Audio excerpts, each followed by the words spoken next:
Okay then, Pete, we're going to do a little bit of a final evaluation where we're going to just talk about it and record it. Yeah. We're going to carry on using the Gibbs reflective cycle as a bit of a guide as per your request, so we can talk about different sections of the process. So we'll start off with research.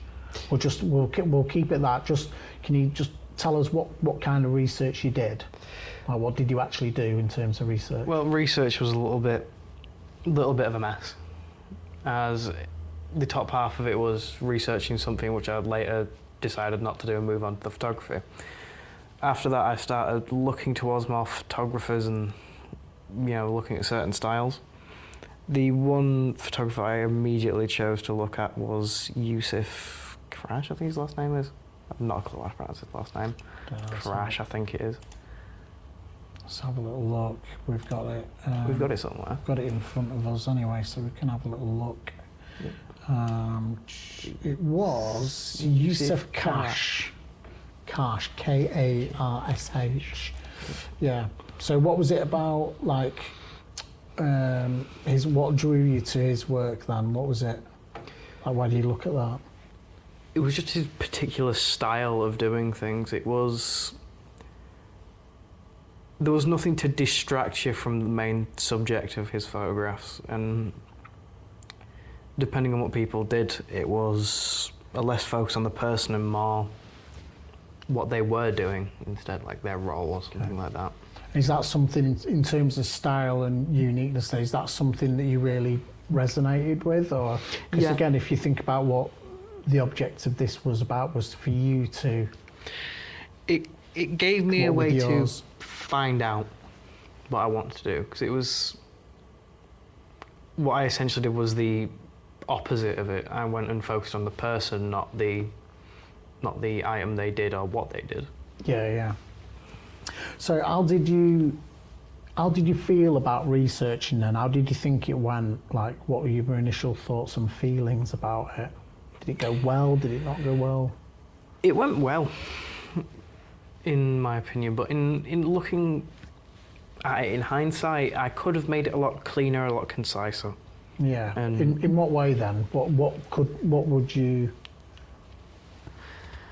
Like, can you describe that a little bit more about what do you mean? What would you change? Like, it would probably have just been. I would have actually looked into doing the photography straight away and actually putting the mood boards for photography and things like that instead of just leaving. Rather than the film. Rather than the film one. What actually made you change your mind then? What happened with that?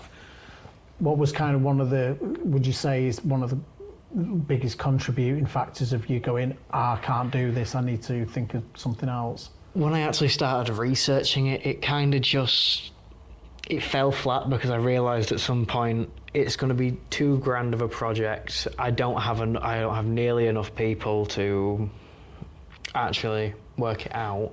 Cast and crew, basically. Again, the majority of the people that you could have used would have been doing their own FMPs anyway, right? Yeah. So, and those who weren't have left before I could even start filming that, so yeah.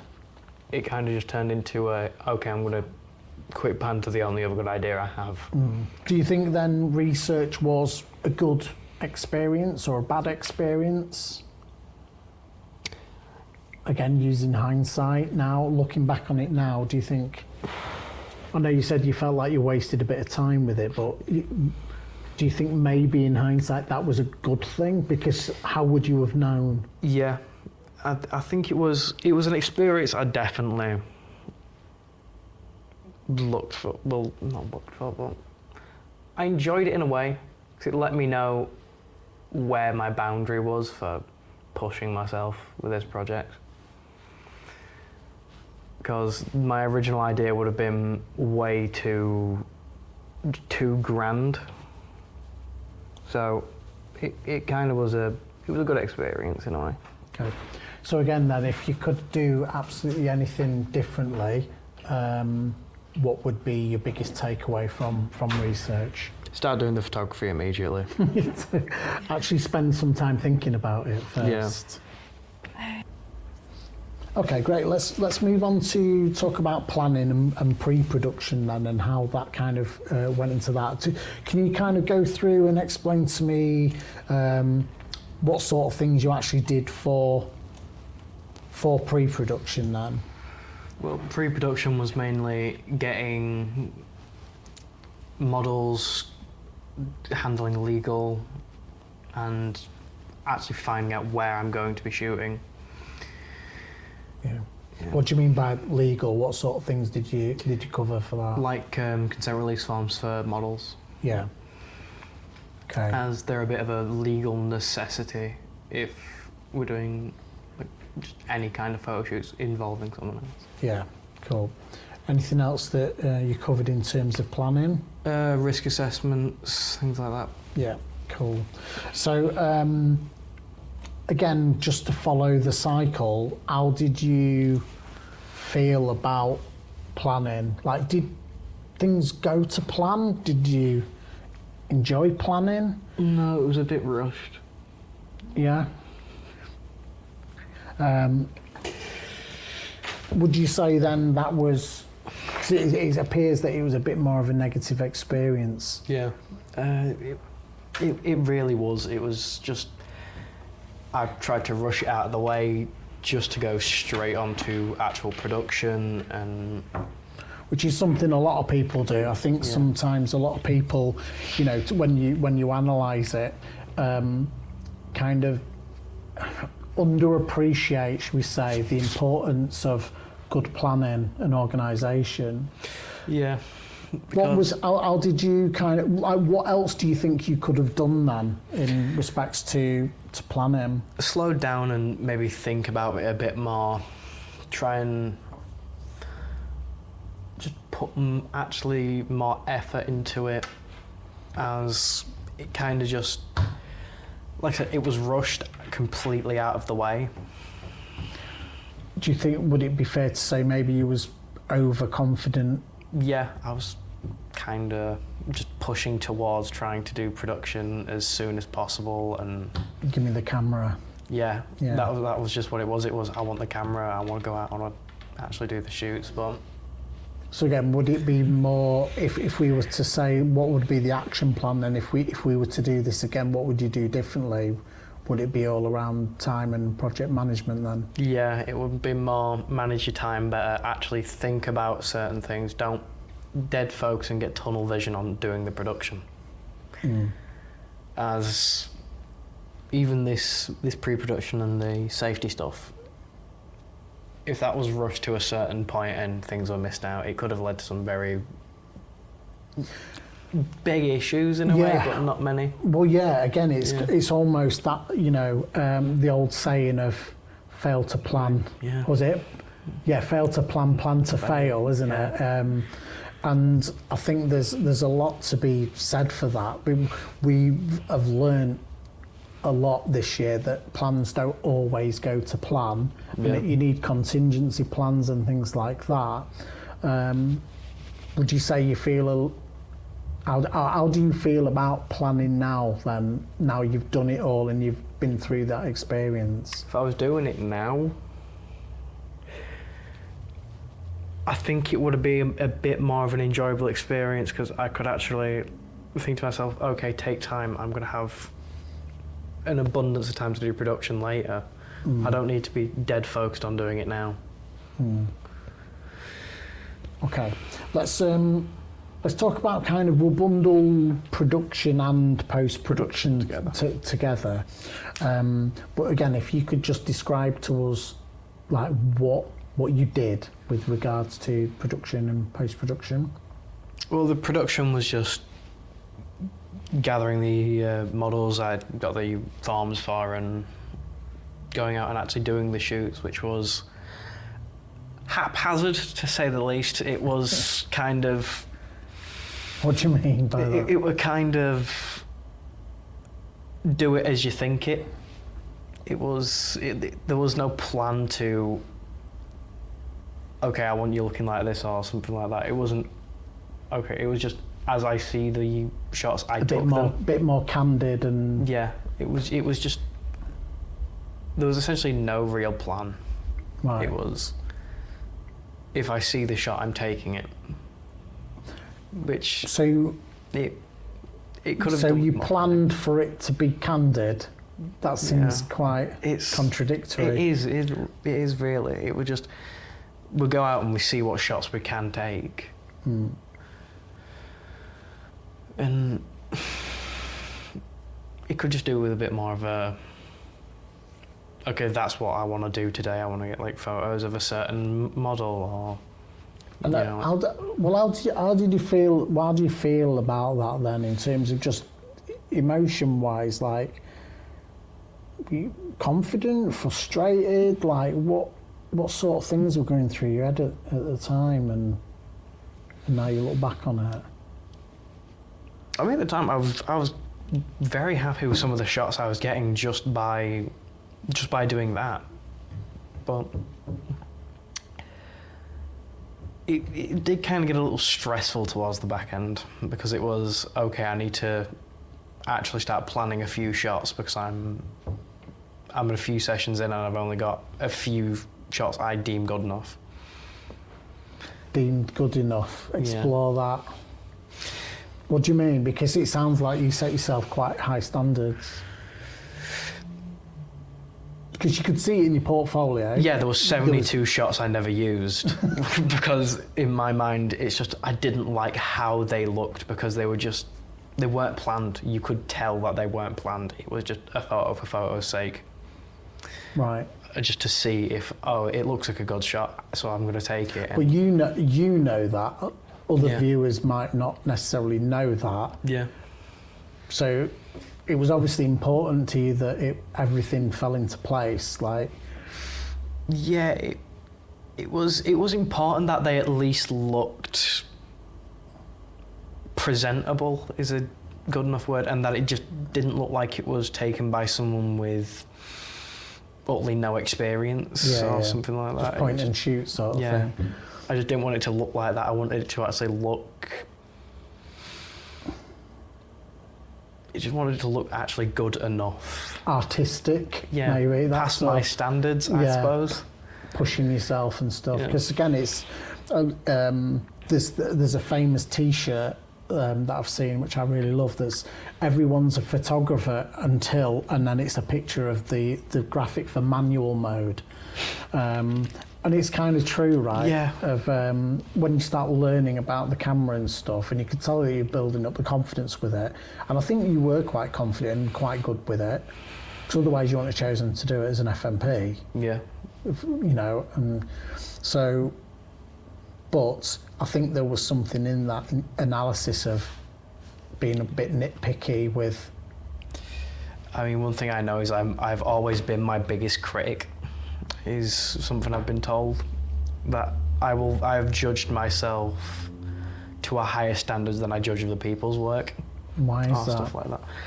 I don't know. I think whenever I'm looking at what I've actually done, I hold it to a higher standard, just for the simple fact of the matter is, I think about opinions, and I actually run through, okay, if somebody looks at this, what are they going to think? The classic creative overthinking. Yeah. I'm going to decide how everyone else is going to feel and think about my own work before they've even thought, seen it. Try and read people's minds about a work they've never seen.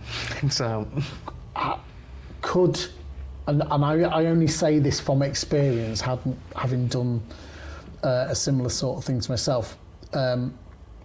If we're brutally honest, could that be down to confidence? probably. It's like, I know how to do it, but I just feel like I shouldn't be, in a way. I shouldn't be able to do it. It's weird. It's just, I know I can do it. It's just eventually down the line I'll go, okay, so why the hell am I doing this of all people? Again, being your own worst critic and stuff. And sometimes when you get into your own head, that can have a real big impact, though. So did you find that happened, or? It happened with the 72 I never used, because they were, in hindsight, they were okay photos. It's just they didn't hold up to the standard I had set for my own photography. It's like, I could have done a lot more if I actually looked at it objectively and not with a microscope. Yeah. If I just looked at it as, okay, it is a photo. The brief says a photo. It doesn't need to be like cover of Vogue. And also there's having high standards, but there's got to be a level of acceptance of maybe I'm just not there yet. I need to keep working at this. This is not, you know what I was like with my music analogies all the time, and it's a similar sort of thing. You can't expect to have 2 guitar lessons and then be Jimi Hendrix within 2 weeks. You've got to practice.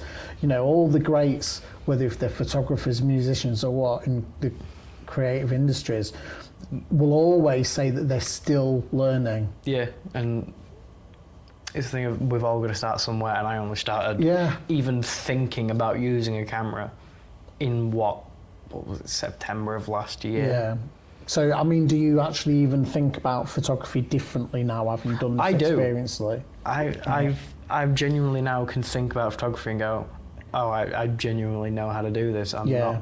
Or even if you found yourself looking at other pieces of art and other photography work and go, I can see compositions now, and I can kind of understand where I'm supposed to be looking. Yeah. And it was kind of like how I looked at music last year. It was, okay, so I can actually now, when I'm listening to something, or in this case, I'm looking at like photography, I can see the more in-depth things now, and it's it's just so. Couple of last things that I really want to ask you, and it's more in terms of summary, really. Yeah.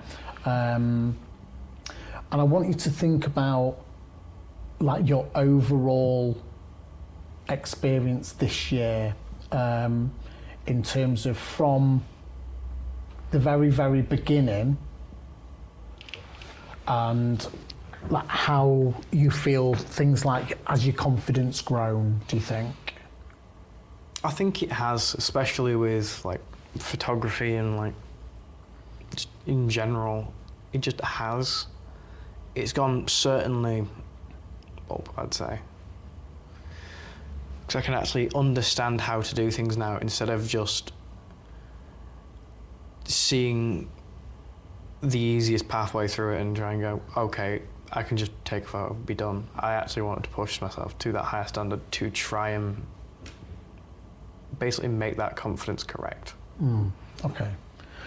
What about organisational skills then? I know that this has been a running theme with you throughout the year. I don't organise anything. I know, but would you say you're better at it? Yeah. Do you feel more confident with it? I at least attempted it this year.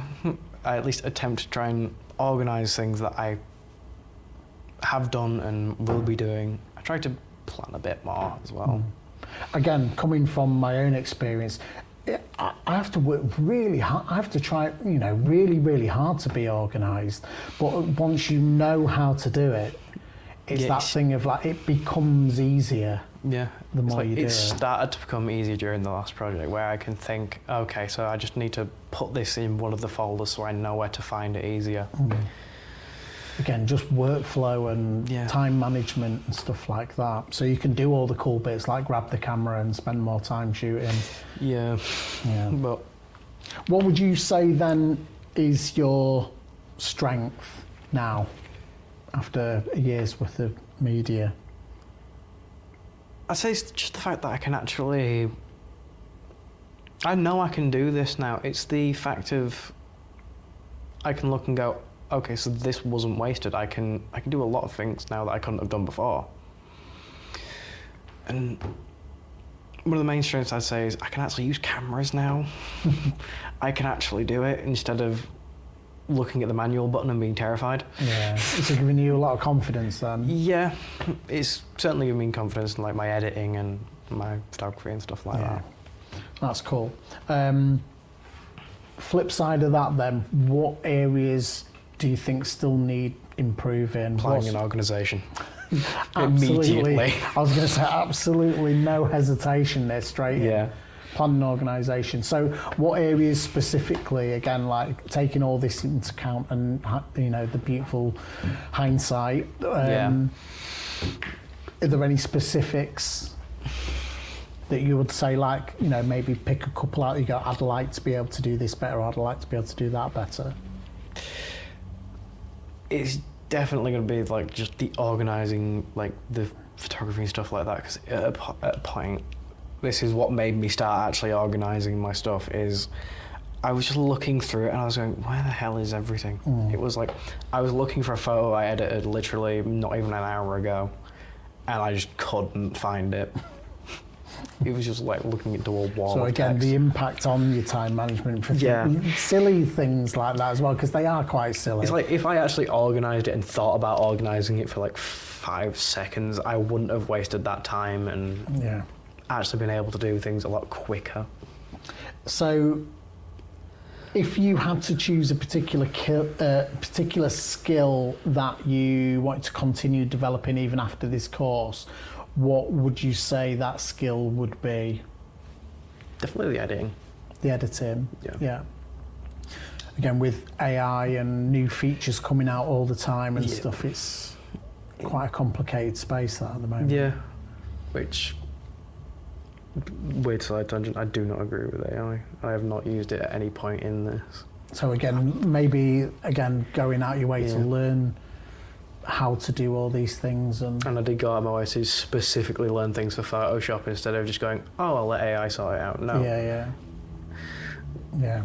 So again, just I suppose the last thing really, what's probably the biggest thing that you'd say you've learned about yourself as like a creator, a team player, like working independently?